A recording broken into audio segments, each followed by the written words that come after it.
Hello there, this is a little bit of guidance on how to do the portrait practice worksheet which I've set for homework. Okay, so if we have a look at the sheet now, miss, now we can see that we've got this gentleman's face there, which we want to complete down here. Now, to do that properly, we've got to recognise a few things. First of all, if we look at his face, there's some very, very dark tones and some quite light tones, but none of his face is completely white at all. So if we look back on this one, we've got to firstly sketch the basic shapes, but then we need to add some real dark tones. Okay, so to start with, we need to sketch out the basic shape of his head. Okay, so this is the first bit. Now, I always find this is like feeling your way through a room in the dark. Don't try and get a perfect line straight away. Just kind of sketch it out. Don't try and be neat with this, just kind of work it out. You might do a few wrong lines. Oh, it's too thin, oh, it's too fat. It doesn't matter. Okay, we're going to just roughly get the shape. Well, in a minute I'll be speeding this up, but you'll see me getting the basic shapes. I'm not just looking for eyes, nose and mouths. There'll be none of these. Right, they don't exist. That's not what that is. That's not what that looks like. So, basic shapes first then. Basic shapes you'll see me do now.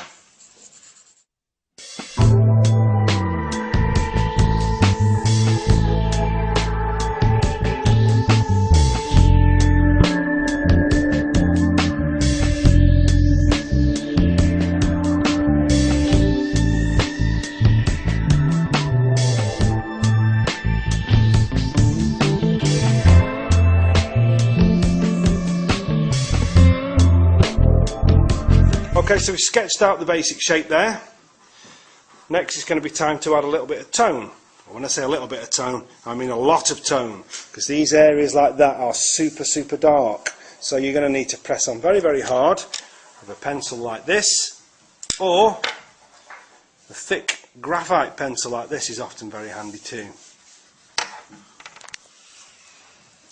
Okay, so you'll see me while I'm doing this, I'll be looking for shapes of tone. So I've drawn a shape there, and now I'm going to fill it in with a tone. So you'll see me do this time and time again. I won't be just shading around the edges of things, I'll be looking for shapes and then filling those shapes in with tone.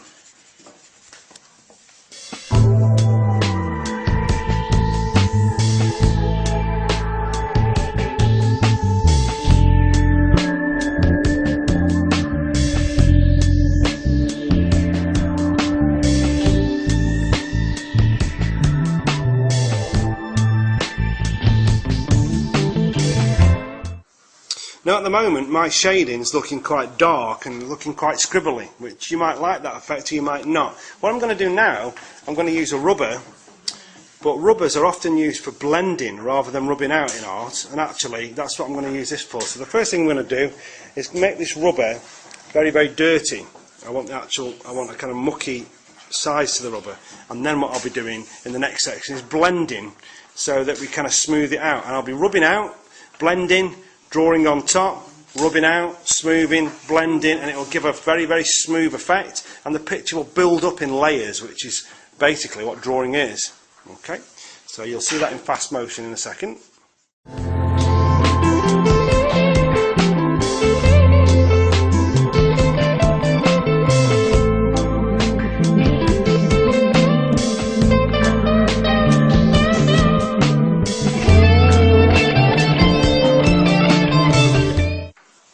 So now, with the graphite crayon and the rubber, we've got a kind of blended tone that's in kind of roughly the right place. And now I'm going to use a pencil. I'm going to keep adding layers. I'm going to kind of, some of it's a bit kind of not very detailed, not much definition there compared to there. So we're going to use a pencil, a 2B or 3B or 4B or 5B up to 9B would be ideal for this. I'm going to start adding a little bit more detail.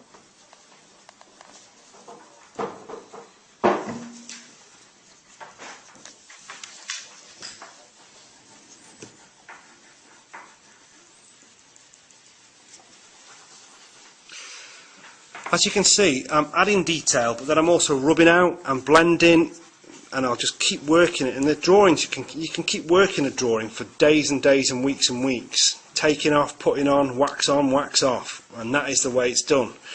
So people who tell me they've finished a drawing after about 20-30 minutes, sometimes it makes me chuckle to myself, because sometimes I'll work a drawing for days.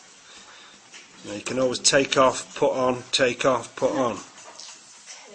The idea is that the tones on the left hand side should be quite similar to the tones on the right hand side. Okay, there shouldn't be a light drawing on the left and then a dark photo on the right, the other way around.